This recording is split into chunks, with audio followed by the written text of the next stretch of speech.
High বন্ধুরা, দেবার্চনা কিচেনে সবাইকে ওয়েলকাম। তোমরা ভালো আছো? আমি ভালো আছি। দেখো আমি যে রেসিপিটা নিয়ে এসেছি আজকে, এটা হলো চিকেন হান্ডি বিরিয়ানি। এখন আমি কি করে রান্না করব দেখো। এই চিকেনের মধ্যে আমি দিয়ে দিয়েছি হলুদ গুঁড়ো, টক দই, আদা বাটা, রসুন বাটা আর সামান্য একটু জিরে বাটা দিয়েছি। আর এর মধ্যে আমি বিরিয়ানির মশলা করে নিচ্ছি। সব রকমের মশলা দেখতেই পাচ্ছ, স্টার আছে, যা যা বিরিয়ানির মশলা এর মধ্যে সব কিছু আছে। স্টার, জয়িত্রী, জায়ফল, গোলমরিচ, লবঙ্গ, একটু জিরে। এবার এই মশলাটা গুঁড়িয়ে নিয়েছি, এটা দিয়ে দিলাম। আর এর মধ্যে লঙ্কার গুঁড়ো আমি দিয়ে দিয়েছি। আর দিয়ে দিলাম পরিমাণ মতো লবণ। দিয়ে ভালো করে আমি এটাকে ম্যারিনেট করে নেব। ম্যারিনেটটা সুন্দর করে করতে হবে। দেখতে পাচ্ছ আমার পিসগুলো অনেক বড় বড় করা হয়েছে, যেহেতু বিরিয়ানি হবে তাই পিসগুলো বেশ বড় করে করা হচ্ছে। এখন এটা আমি ঢাকা দিয়ে 1 ঘন্টার জন্য রেখে দেবো। এবার আমি একটা বোল নিয়েছি, দেখো কি করব। এর মধ্যে আমি একটু দুধ নিয়েছি, তার মধ্যে দিয়ে দিলাম ফ্রুট কালার, দিয়ে এটা আমি গুলে রাখবো। দেখো গুলে রেখে দিয়েছি। এখন আমি পেঁয়াজ কুচিয়ে নিয়েছি, আলু কেটে নিয়েছি। এবার আমি এই আলুগুলো ভালো করে ধুয়ে নিয়েছি। আর যে রাইসটা বসাবো তার মধ্যে আমি সব রকমের মশলা দিয়ে দেব। গোলমরিচ, লবঙ্গ, এলাচ দিয়ে এই যে সবগুলো আমি দিচ্ছি। দিয়ে আমি এবার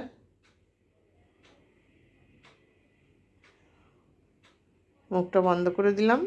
দিয়ে এবার এর মধ্যে লবণ দিয়ে দিলাম। আর দিয়ে দিচ্ছি একটু তেল, যাতে ভাতটা গায়ে লেগে না যায়। বাসমতি রাইস আমি আধা ঘন্টা আগের থেকে ভিজিয়ে রেখেছি। এটা ভালো করে ধুয়ে এবার দিয়ে দিলাম এর মধ্যে। দিয়ে যে মশলাগুলো আমি স্ট্রেনারে করে রেখে দিয়েছি, এবার ওটা আমি এর মধ্যে দিয়ে দেবো। দেখতেই পাচ্ছ এর মধ্যে আমার সব মশলা আছে। এখন একটু কড়াইতে তেল দিয়ে দেব। আমি সাদা তেল ব্যবহার করছি এখানে। ইচ্ছা হলে তোমরা সর্ষের তেলও দিতে পারো, কিন্তু আমি সর্ষের তেল ব্যবহার করিনি, আমি সাদা তেলই দিয়েছি, কারণ বিরিয়ানিতে গন্ধ হয়ে যায় কি জানা না। এবার আমি পেঁয়াজগুলো ভালো করে ভেজে নেব। বেরেস্তা তৈরি করতে হবে, ওই জন্য বেরেস্তাগুলো আমি আগে ভেজে উঠিয়ে রাখবো।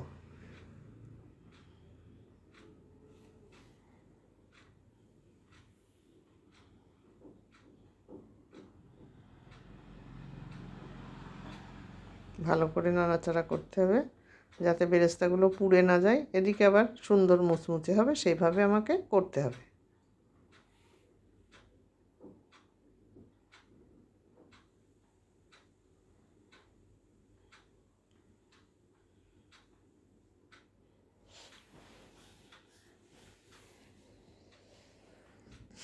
হ্যাঁ বন্ধুরা, আমার এই হান্ডি বিরিয়ানি যদি তোমাদের ভালো লেগে থাকে, তাহলে তোমরা আমাকে বেশি বেশি করে লাইক, শেয়ার, কমেন্টস করো। কিন্তু ভুলে যেও না বন্ধুরা, আমাকে এগিয়ে নিয়ে যাও তোমরা। তা না হলে আমি কি করে যাব এগিয়ে, বলো? তোমরা তো আমার সব, না? অনেক কষ্ট করে ভিডিও করি একটা আশা নিয়ে, সেই আশাটা অন্তত তোমরা আমাদের পূরণ করো। বেরেস্তাগুলো তুলে নিলাম। এবারে আমি এর মধ্যে দিয়ে দেব ধুয়ে কেটে আমি ধুয়ে রেখেছি আলুগুলো ভালো করে ভেজে নেব লাল লাল করে। এখন আলু ভালো হয় না, না? ওই জন্য আলুগুলোকে ভালো করে ভাজতে হয়। একটু লবণ দিয়ে দিলাম। আর সামান্য একটু গুলে রাখা ফ্রুট কালার দিচ্ছি, হলুদ দিচ্ছি না, সামান্য একটু, কারণ বিরিয়ানিতে বেশি কালার ভালো লাগে না। ওই জন্য আমি অল্প একটু দিলাম, জাস্ট আলুর সঙ্গে একটু আভা আভা হলুদ টাচ করবে সেইভাবে।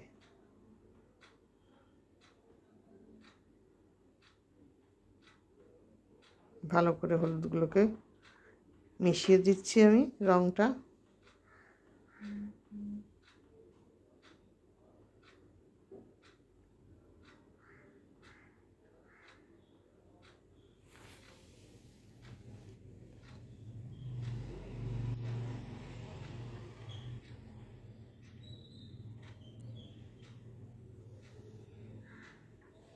যতক্ষণ না আলুগুলো ভালো করে ভাজা হচ্ছে, ততক্ষণ আমি পিঠ উল্টাতে পারছি না। এই পিঠটা ভাজা হলে তারপরে আমি পরের পিঠটা উল্টে দেবো। নিচের পিঠটা ভালো করে ভাজা হোক। এবার উল্টিয়ে দিচ্ছি। দেখো, এভাবে উল্টে পাল্টে আলুগুলো ভালো করে ভাজতে হবে।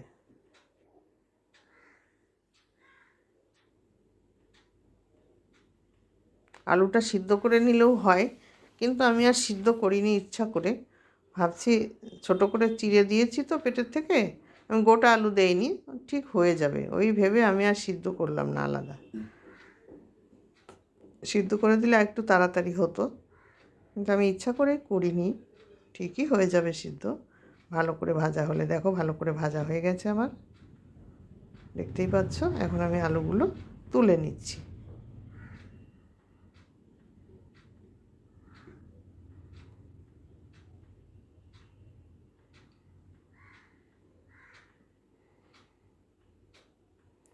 এবার এর মধ্যে আমি ফোড়ন দিচ্ছি এলাচ, লবঙ্গ আর দারচিনি দিয়ে। এর মধ্যে আমি দিয়ে দেব কুচানো পেঁয়াজ। পেঁয়াজটা দিয়ে একটু নাড়াচাড়া করে নেব।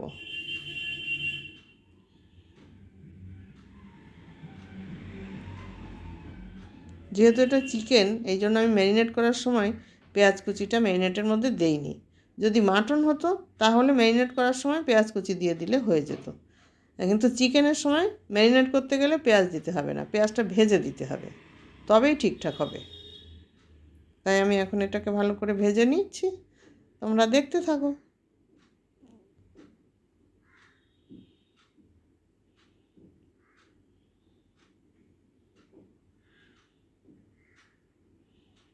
মোটামুটি আমার ভাজা হয়ে আসছে।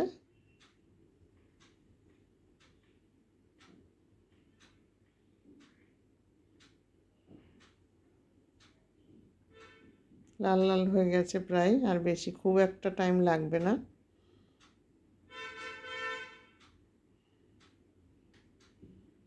এখন আমি এর মধ্যে ম্যারিনেট করা যে মাংসটা ছিল এটা আমি দিয়ে দিচ্ছি।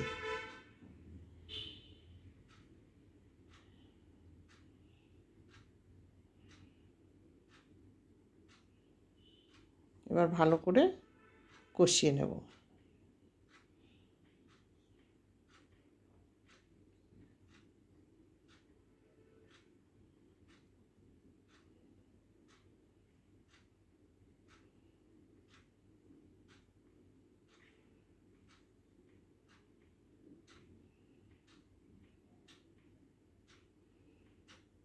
কষানোটা সুন্দর হলে তবে সব মশলার সেন্টগুলো মাংসের মধ্যে সুন্দরভাবে ঢুকবে।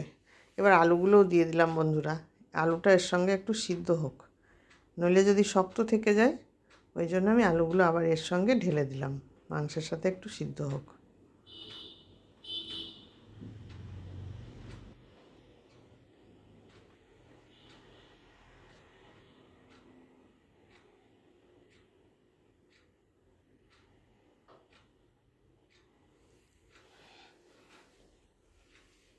এবার আমি একটু ঢাকা দিয়ে দিলাম।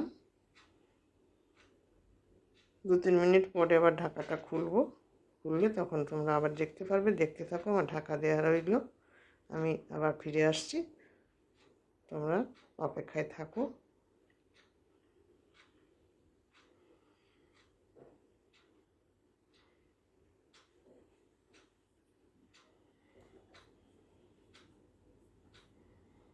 এবার আমি ঢাকনাটা নামিয়ে দেবো বন্ধুরা। হয়ে এসছে আমার কষানো প্রায়, ঢাকনাটা নামিয়ে দিলাম। দেখো, আমার তেল ছেড়ে দিয়েছে, আর একটু ভালো করে কষাতে হবে, নাড়াচাড়া করব। ওই দেখো, আমার তলার তেল বেশ ভালো করে ছেড়ে দিয়েছে,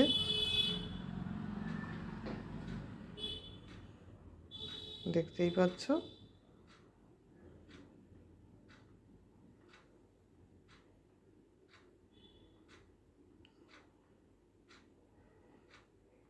বেশ সুন্দর একটা স্মেল বেরিয়েছে। যেহেতু বিরিয়ানির মশলাগুলোর সঙ্গে দেওয়া রয়েছে আদা, পেঁয়াজ, রসুন, একটু লঙ্কার গুঁড়ো, সামান্য একটু জিরে বাটা, আমি আরেকটু কষাবো, আর আবার আরেকবার ঢেকে দিলাম। এবার খুব বেশি সময় লাগবে না, প্রায় কষানো হয়ে এসছে, অল্প সময় হলেই কষানোটা হয়ে যাবে। ততক্ষণে একটু ঢাকা থাকুক, ঢাকা থাকলে জিনিসটা তাড়াতাড়ি হবে, আর ঢাকা দিলে কষানোটা ভালো হয়। এই জন্য আমি ঢাকা দিয়ে দিয়ে করছি। কাঠের জাল হলে না এই ঢাকাটা দেওয়াও লাগে না, কারণ কাঠের জালটা খুব সুন্দরভাবে জাল পায়। যেহেতু গ্যাসে ওটা হয় না, এখন আমি ঢাকনাটা নামিয়ে দেবো। নামিয়ে দিয়েছি, দেখো কত সুন্দর তেল ছেড়ে গেছে, তার মানে বোঝাই যাচ্ছে আমার কষানোটা প্রায় হয়ে গেছে। দেখো বেশ সুন্দর করে কষানো হয়ে গেছে, দেখাই যাচ্ছে মশলাগুলো দিয়ে সব তেল ছেড়ে গেছে। এখন আমি কি করব দেখতে থাকো। আমার যে থালাটায় মশলা মাখানো ছিল, ম্যারিনেট করা ছিল, ওইটা ধুয়ে আমি অল্প করে জল দিয়ে দিলাম। বেশি জল দেব না, আমি অল্প। আমি কিন্তু এর সঙ্গে কোনো হলুদ ব্যবহার করিনি। যখন ম্যারিনেট করেছিলাম তখন সামান্য একটু দিয়েছিলাম, কারণ বিরিয়ানিতে হলুদ ব্যবহার করতে লাগে না। সেই জন্য একটু সাদা সাদা হয়, তো আবার ঢাকা দিয়ে দিলাম। এবার আমি খুলে দেখব। দেখো সাদাই আছে, আমার বেশি কালার আসেনি। বিরিয়ানির মাংস এরকমই হয়।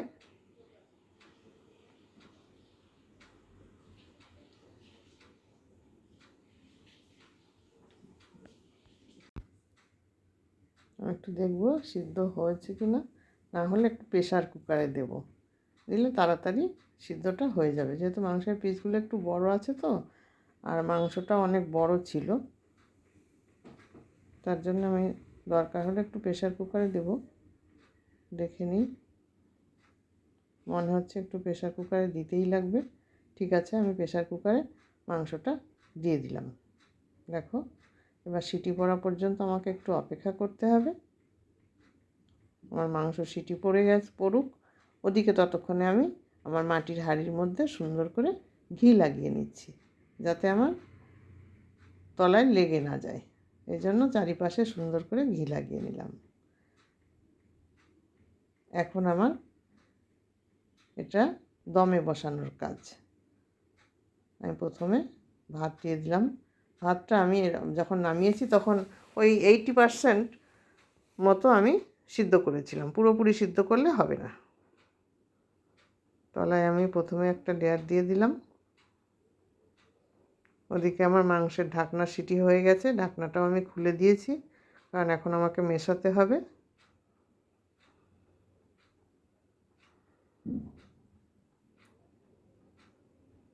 এবারে আমি লেয়ারগুলো দেব, মাংস দেব এখন আমি।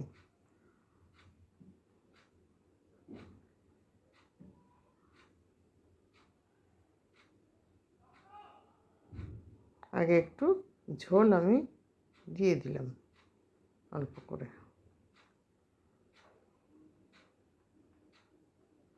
ঝোল তো বেশি রাখিনি, কারণ এতে বেশি ঝোল রাখতে হয় না, জাস্ট অল্প জল দিতে হয়।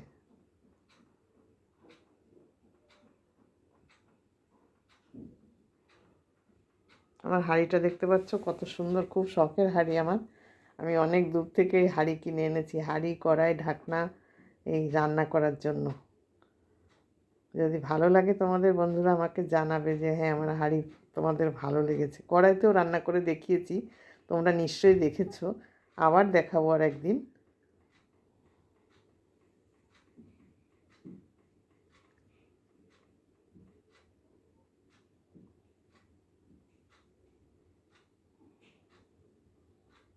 এখন আমি এরপরে বাদ বাকি যে ভাতগুলো আছে আমি দিয়ে দেবো।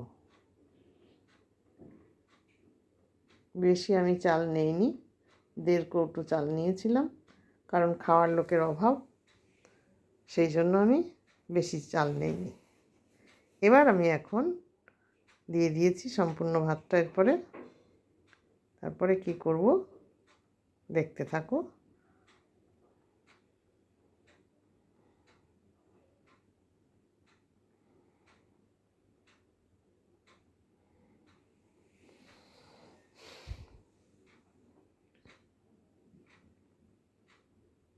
দিয়ে দিচ্ছি আমি বেরেস্তা। প্রথমে বেরেস্তাগুলো দিয়ে দিচ্ছি সুন্দর করে।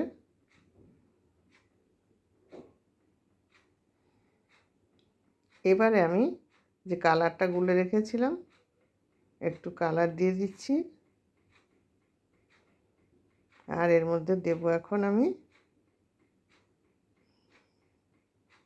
একটু বিরিয়ানি মশলা,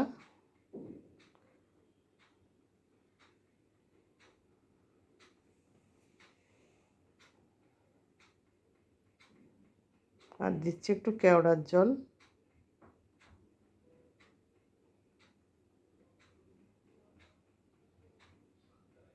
বন্ধুরা আমি আতর এর মধ্যে বেশি দেব না, কারণ আতরের গন্ধ আমাদের সহ্য হয় না। দিয়ে দিলাম একটু ঘি, যার জন্য আমি আতরটা এখানে স্কিপ করেই দিলাম।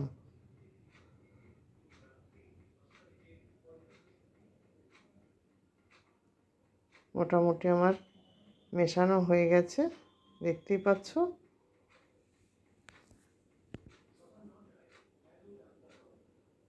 আমার হাঁড়িটা একদম মাপের হাঁড়ি হয়েছে, ঠিক মাপা, যেটুকু দরকার সেইটুকুই মাপের হাঁড়ি হয়েছে। এবার আমি এটাকে ফয়েল পেপার দিয়ে হাঁড়ির মুখটা মুড়িয়ে দিচ্ছি। মোড়ানো হয়ে গেছে আমার ফয়েল পেপার দিয়ে হাঁড়ির মুখ ভালো করে। এখন আমি দেখো কি করব, এই ফয়েল পেপারের উপরে আমি একটা ছোট্ট করে ফুটো করে দিয়েছি, সেটা তোমাদের দেখালাম না। ঢাকা দিয়ে, এই যে আবার দেখিয়েই দিই, ছোট্ট একটা ফুটো করে দিয়েছি। দিয়ে এবার ঢাকা দিয়ে তাওয়া বসিয়েছি তলায়।